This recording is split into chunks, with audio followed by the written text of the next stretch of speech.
the Summer Blot, the annual observance of the summer solstice, where the days are longest, the nights are shortest. It's the time of year to celebrate growing crops and forests, as well as the thriving of the game to be hunted and feed us as winter approaches. These are the days of plenty, when we celebrate success, for just as surely as the winter follows the summer, hard times will surely demand our attention soon enough. All who have come to honor the gods, the native spirits, the ancestors, and the heroes this evening, we now gather to celebrate the ancient rites. Fill your horns and cups now, and honor the midsummer with me tonight.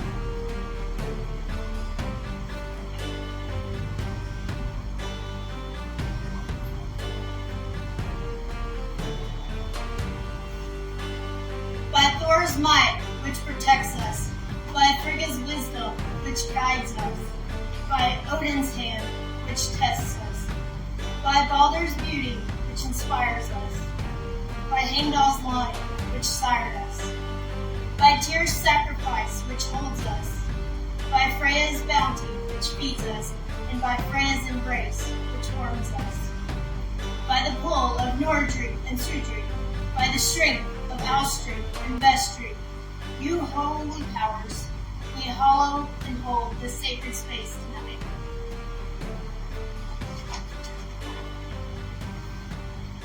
In the name of Asathor the Driver, we call upon all the holy powers of the nine worlds. May this hallowing reaffirm the abundant strength of the gods and honor of the Three Bridges Kindred. I consecrate this site as a holy place of community and peace, banishing all unworthy influences for the duration of our work tonight. May our minds be dedicated in this holy place, and may our wills be subject to the service of the ancient allied divine tribes, the Aesir and the Vanir. As Heimdall guides the trembling rainbow, may this place be protected against all powers that do not support our purposes here this evening. To the Aesir, to the Vanir, the Alfar, the Landbatir, and to our honored mothers and grandmothers, the Disir, we call upon you to bless this warm summer night.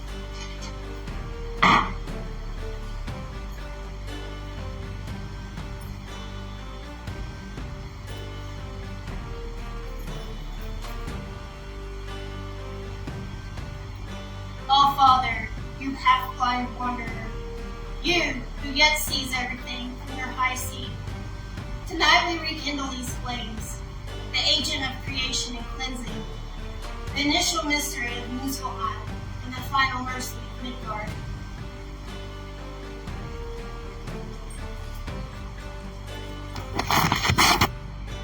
We honor the Aesir. We honor the Vanir.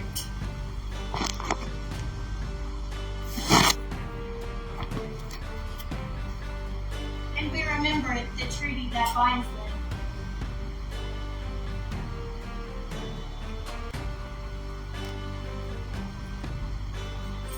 Now, let our hearts be quickened by these flames, that through life's darkness we may come to see the light of our faith. May the small glow of the faithful yet grow to bathe Midgard in brightness.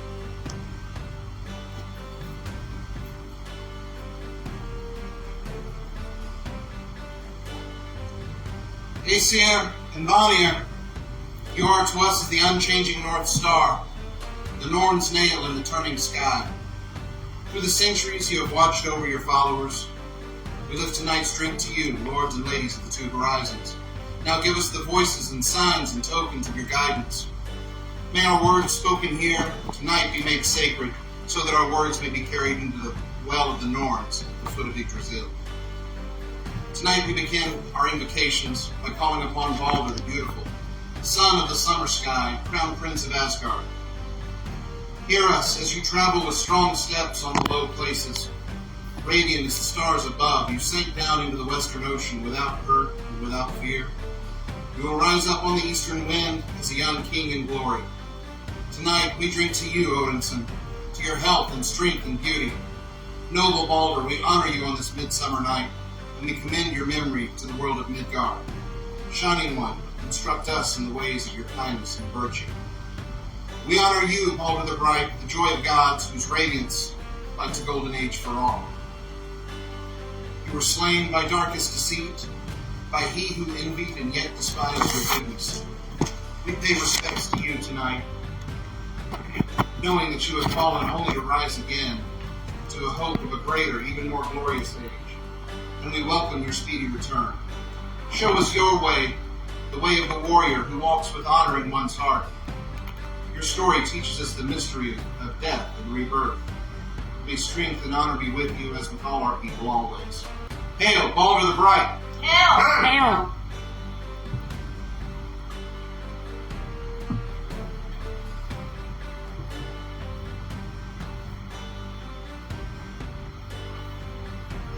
We also make room on the midsummer harrow for Lady Suna, the quickener of life here on Midgard. Shine down upon us each day, so that we may know the joy of today's life. Bright Lady Suna, it is you who helps give us strength and nourishment to the green growing things of this world.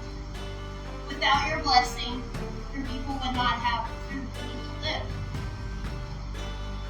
Please accept our thanks to you at your strongest time of the year. Suna, shield of the clouds, shining ray, and destroyer of ice.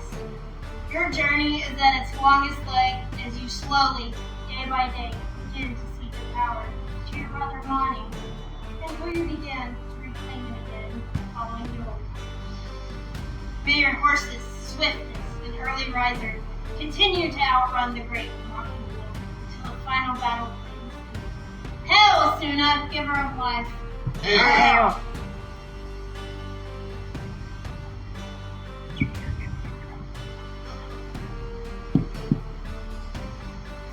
Tonight, our nation wrestles with questions of wealth and race and equality that have plagued us for centuries.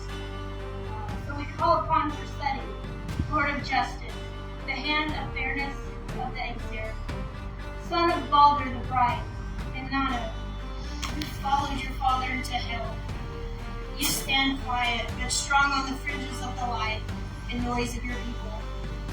You are a warrior, and so you understand the nature of warriors. Yet, you are one who steps between the warring parties and finds the threads that compromise. You teach us that compromise is not a betrayal, but is indeed its own triumph. The Lord of the Great Axe, who is not afraid to use the warrior skill to wage peace instead, and to also enforce it. Teach us to see those whom we quarrel as honorable opponents worthy of our respect. Teach us that a fair settlement, or better yet, a breakthrough in understanding, is far better victory than one wrought of anger and blood. Hail, Forseti the Just! Hail!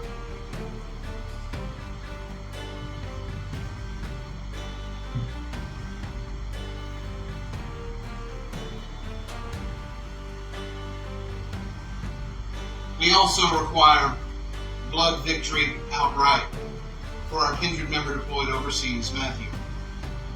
For this, we call upon Tyr, the one-handed. Tyr, you sacrificed your hand for the safety of the gods and for humanity. You are the patron of victory on the battlefield, and you are the one who will see Matthew safe and whole home to his wife. Binder of Fenrir, show Matthew's enemies that our gods are greater than they are, and cause them to scatter before his artillery. Hail Tyr, the victor! Hail!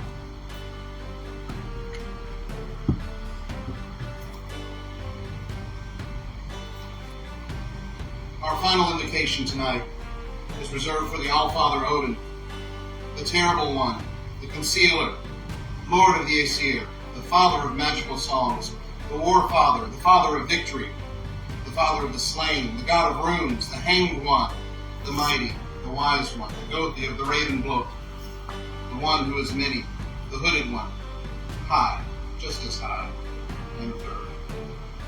Odin, far-wandering Windwalker, we call on you now. Grant us the wisdom and the insight to work with our fate and not against it, to weave the fabric of peace and not to fray it, to stand fast and not fall. Our courage rises to the clouds. Now let us ride atop our orlog with the grace of thought and memory.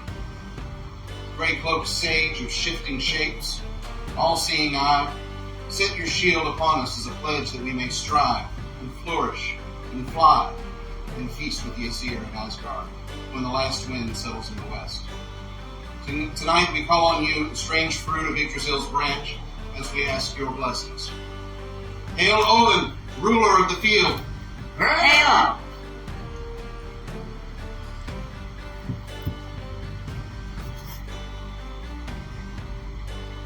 Now the days grow to their longest of the year and the nights to their shortest, as the wheel turns to midsummer and advances onward toward the harvest. Here do we celebrate the glory of all things right and holy. We now celebrate Baldur's memory at midsummer with the ancient song passed down to us as the Song of the Wanderer. Together were the Aesir all in council, and the Aesir all in conference, and they consulted the mighty gods why Baldur had oppressive dreams. To that house his slumber was most afflicted, his auspicious dreams seemed departed. Norns the gods questioned, wise seers of the future, whether this might not forebode calamity. The responses said that to death destined was Ur's kinsman, of all the dearest, and that caused grief to Frigg and the Sleepringer, and to the other powers, and on a course they resolved. That they would send to every being assurance to solicit, Baldur not to harm. All species swore oaths to spare him. Frigg received all their vows and compacts. The father of the slain fears something defective. He thinks the whites may have departed. The Aesir he convenes, their council craves, at the deliberation the much is devised.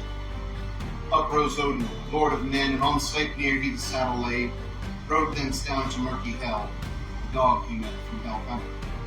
And it was blood-stained on its breast, on its smaller craving throat and nether jaw, it bayed and widely gaped, father of spells and power of death. Forth rode Odin, the ground rattled until he came to Hell's high hall.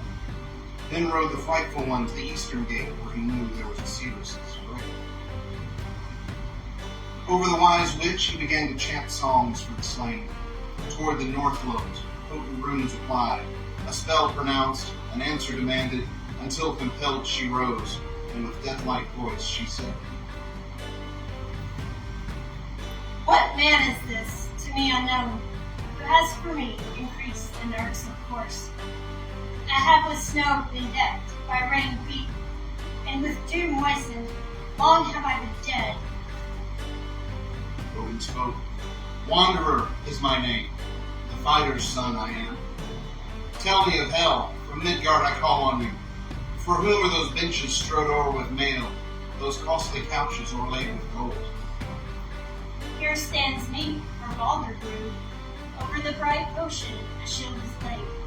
By the sons of the Aesir are in anticipation. By compulsion I have spoken, now I will be silent. Don't be silent, witch. I will question you until I know all. I will yet know who will Baldur's bane be, and Odin's son of life bereave.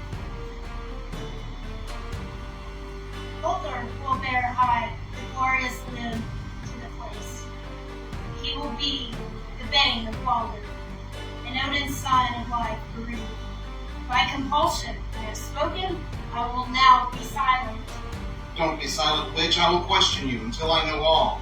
I will yet know who on Baldur vengeance will inflict, or Baldur's slayer raise on the fire. Ryan shall bear a son in the western hall. He shall slay Odin's son when one night old. He will not wash a hand, nor his head comb. Ere he be to the pile, has borne Baldur's adversary. By compulsion I have spoken, I will now be silent. Don't be silent, witch. I will question you until I know all. I will yet know who the maidens are that weep at will, and heavenward cast their neck veils. Tell me but that, sleep not till then. You are not wanderer, as I before believed. Rather, you are Odin, lord of all. You are no witch, nor wise woman, rather you are the mother of 3 giants. Home ride, Odin, and exalt. Thus no more men shall come to visit me until Loki, loose from his bonds, escapes, and and Ragnarok, all-destroying, comes.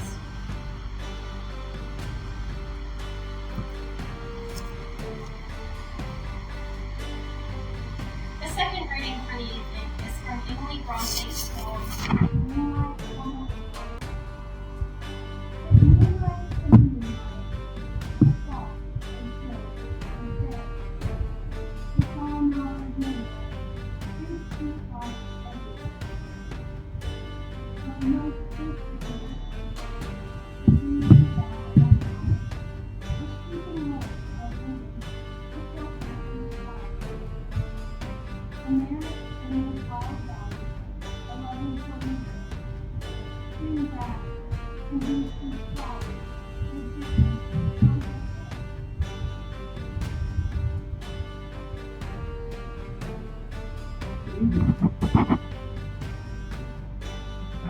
Good evening. Good evening.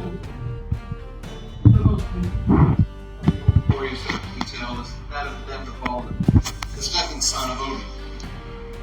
It's one of the best known among our fellow Hebrews, and I believe the old stories like this can present truths and lessons for those that listen. In this sense, the chaos that has been by the time that the great the order from the spirit, the means in the spirit of divine. And therefore, I want to take a look at him. First, the 15th chapter, I will tell. Before it goes to Balder, it feels beautiful of all the years. Judging from the old songs and stories, it seems bigger than those pots that sit on the block. The dark toward that, and the homecoming scene, all in one. Everybody is there except Balder. With the seven self-taught love and praise that constantly is poured upon Balder, and never. Eventually, Balder comes down and night and got his death. After telling his father, the All-Father Odin, about these troubling dreams, Odin needed to know if there was anything to it. He rode to Hel to raise a Jotnar, a giant switch from the dead, who happened to be buried just outside Hel's gates, in order to find the cause of Balder's language. We just heard that a few minutes ago. The seers told Odin that Balder would die by his brother Odin's hand. Well, afterwards, Frigga, like any good mother, was terrified her son's nightmares would come true. So she made every stone, weapon, plant, every creature in the nine worlds, she made them promise to never hurt her sweet baby boy Balder. All these agreed to her terms, so when it turned out that all the weapons kept their promise and refused to hurt him, the gods decided to do what gods do. They made a game out of it. They threw things at Balder, but of course nothing would hurt him. So they all gathered around and laughed and drank and had a great time while throwing spears and swords and glasses and whatever right at Balder's head. And Balder got a kick out of this game too, which I imagine only made everyone love him even more if he had such a good story about it. Well, Loki was not among them. He hated this turn of events even more, and his hatred began to take hold. He went to visit Frigga disguised as an old woman, and in the course of their conversation, Loki, asked about Balder's unique gift. He discovered that one creature, because it was too young to take such an oath seriously, had not sworn the oath to keep Balder safe. Loki made a spear out of this material, mistletoe. When he came back to the game the gods were still playing, he noticed that Balder, Balder's blind brother, was miserable because he couldn't see, so he couldn't throw anything at Balder. Loki offered to guide Balder's hand so he could throw something and still be included and enjoy the game. He put the mistletoe dart in the Balder's hand and guided his throw, and the dart pierced Balder's heart. Now Odin sent another son, Hermod, to rescue Balder from Hel's realm of the dead. Hel made a bet with Hermod. She told Hermod that if everything would shed tears for Balder, every single thing, she would send him back to Asgard.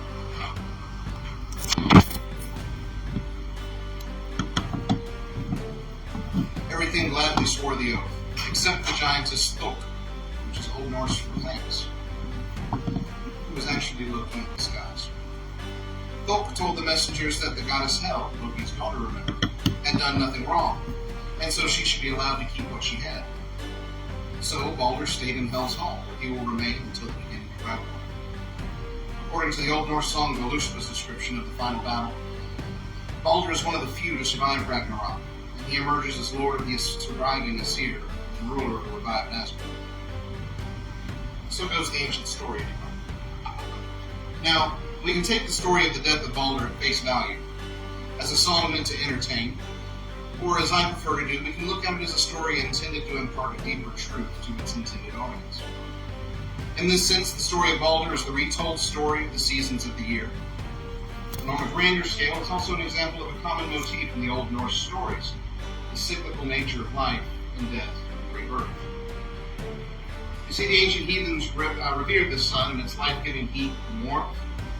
We know the summer solstice was a holy time for our spiritual forebears, especially those who built monuments to the sun during the Neolithic Age. Balder the Bright is clearly associated with the midsummer sun in the lore, the hot, bright sun at high noon on its longest day of the year. It's no surprise that Loki is involved when Balder's blind brother, Hodor, unwittingly kills him. It goes on to feed into the story of Ragnarok, and in this context, Balder represents the renewal of summer and life and joy and all the beauty associated with it. Similarly, Hodor represents old age and impending death and winter. Loki, representing chaos and entropy as usual, plans and brings about the transition from one to the other. So what does this have to do with the solstice? Balder and Suna are at their greatest power at this time, and we have the most daylight all year on that day, which was actually a few days ago. While it's officially just now beginning to be summer by modern meteorological terms, it's also the beginning of the end of lengthening days. Once the summer solstice has passed, the amount of daylight each day begins to dwindle until we reach the shortest day on the winter solstice. In the heathen tradition, we know this is Mother Night, the first night of 12-night moons. The high point of the sun is the beginning of the end of the growing season, just like Balder's death is the prologue to Ragnarok. Sure, we have plenty of growing of plants and crops still to do, several more months before the first grain harvest, but the waning light signals the end of spring and the beginning of ripening and maturation, culminating in the end of the growing season and the beginning of the harvest season. The heathenry is replete with cyclical thinking like this. The seasons of summer and winter and our Lotar that observe their passage year after year after year serve as one example. Another instance is Ragnarok itself, the beginning of a new cycle, as well as an ending to the old one. Balder returns from Hel to rule over his dead father's renewed kingdom. And as we think about this overarching theme of cycles, and about the lessons this story has to teach us, I challenge you to make the most of the summer season that remains. Whether you're working or playing, try to observe and appreciate the endings of things, and appreciate how they healed the beginnings of others.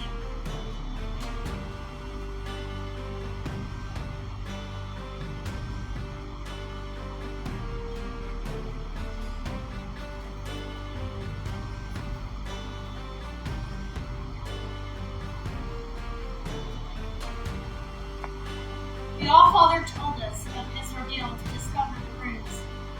I hung on a windswept gallows for 9 long nights, pierced by a spear, pledged to Odin, offered myself to myself. The wisest know not from whence spring the roots of that ancient tree.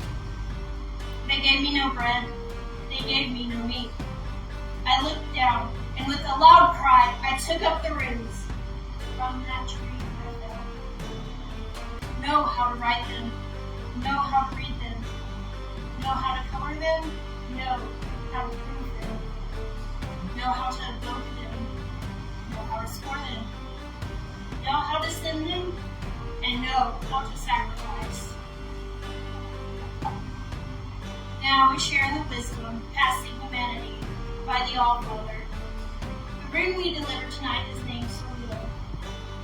Its meaning refers to the sun in the sky, and it represents the blessings of the gods and of one's own good fortune. Tonight, let it also represent the memory of Balder, the bright one. Please take a moment to contemplate this rune.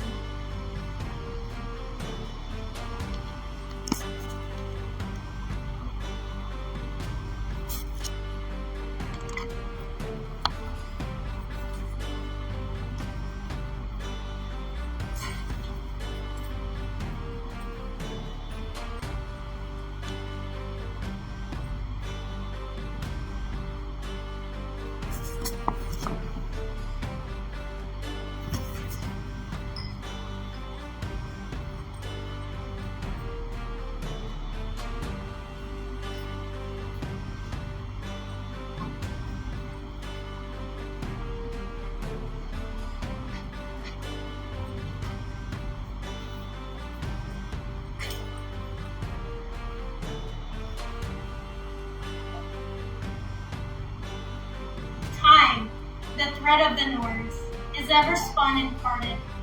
With the longest day, the ancient spirits of the field, and stream, and sky gather in anticipation. And Freyr still rides through the forest on his giant lord, fallen bursting. The trees are green, and the fruit is on the branch again, though not quite ready to eat. While warm breezes still embrace the night sky, winter bides its time for its inevitable return. Hail to you both, the holy twins, Frey and Freya, Lord and Lady of nature's bounty. Tonight we blow in your honor. Hail. Hail. Hail to you, Lady Suna, whose bright energy courses through us all. Tonight we blow in your honor. Hail. Hail. Hail to you, bright son of Asgard, Father the beautiful. Tonight we blow in your honor. Hail. Children of the ash and the elm, drink deeply. Hail the Aesir and Vanir. Hail. Hail.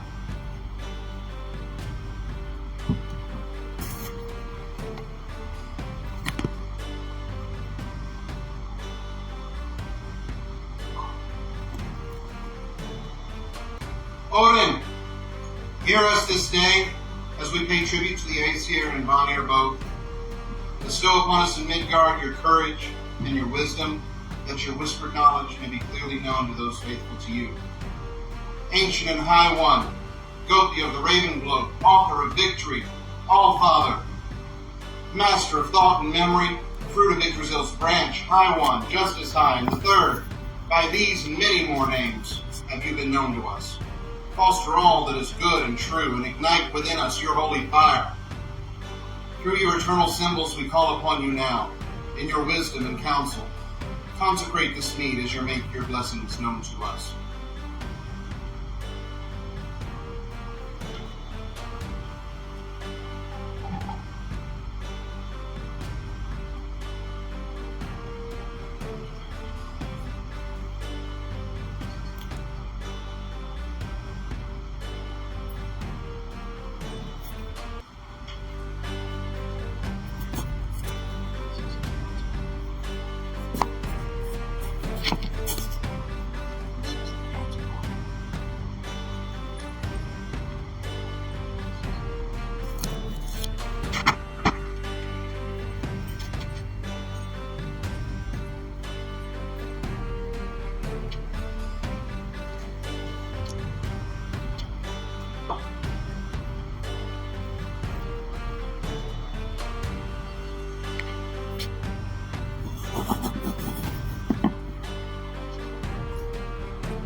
Gift has made its way from the gods to the earth to us, and now we will return the gift to the earth from which it shall return to the gods. A gift requires a gift, the All-Father said, and a deed requires a deed. Make good your promise now, O wanderer. Gods, goddesses, spirits, we thank you for your presence. We ask for your blessing upon our kindred and our guests, and as you depart, we bid you farewell. Hereby releasing the creatures or spirits that may have been trapped by this work. This blow is now complete. We're going to take a short break and we'll take part in the ancient rite.